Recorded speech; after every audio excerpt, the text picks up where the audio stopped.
काय होतं की ती जी काही भीती असते सैतानाची ती निघून जाते. सैतान अज्ञानाचा फायदा घेऊन गैरफायदा घेतो आणि मनुष्याला बंदिस्त करायचा प्रयत्न करतो, बोलवण्याचा प्रयत्न करतो. पण देवाच्या ज्ञानात जेव्हा तुम्ही वाढता त्यावेळेला सैतानाच कळतं की आपल्या इथे काय चालतं. सर्व गौरव मी देवाला देतो. मी तर फक्त केवळ त्याचा निरुपयोगी दास आहे, साधन आहे. त्यांनी या स्थानामध्ये आणि इतरत्र जे काही त्याच्या वचनातून ज्ञान देण्यासाठी उपयोग घेतला गौरव देतो. सर्व परमेश्वरापासून आहे. सर्व आपण पाहूया या पॉईंटचा आपण खंडन कसं करणार आहोत.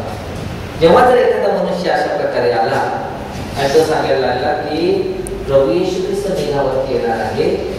मेघ याचा प्रतिकात्मक अर्थ देह असा आहे, फ्लेश असा आहे.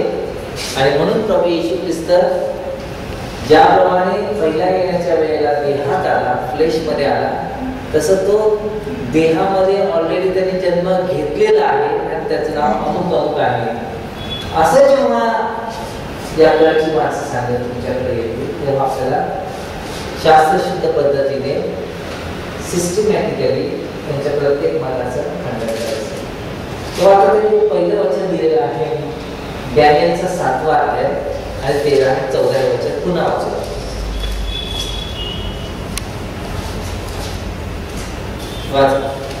दानियेलचा 7वा अध्याय आणि 13 आणि 14.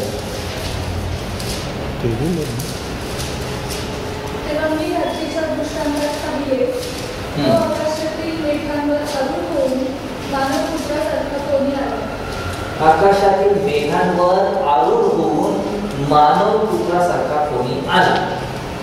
पुढं तो त्या पुरुषाकडे आला व त्यास जवळ नेले. सर्व लोक, सर्व राष्ट्रे व सर्व भाषा बोलणारे लोक यांनी त्याच्या सेवा करावी म्हणून त्यास प्रभुत्व, वैभव व राज्यही दिली. त्याचे प्रभुत्व अक्षय व अढळ आहे. Okay, let's see now. Does Daniel 7:13-14 refers to the first coming of Jesus? येशूच्या पहिल्या येण्याविषयी हा शास्त्रभाग सांगत आहे का? नाही. येशूच्या पहिल्या येण्याच्या संदर्भातला हा शास्त्रभाग नाही. कंपेअर करूया आपण. कॉन्टेक्स्ट जर कंपेअर केला आणि 7वा अध्याय आणि 9वं वचन वाचा आपण. 7वा अध्याय आणि 9वं वचन. दानिएल 7वा अध्याय 9वं वचन. त्याच अध्यायातलं 9वं वचन वाचा. मी पाहत असता आसने मांडण्यात आली, थ्रोन्स, आणि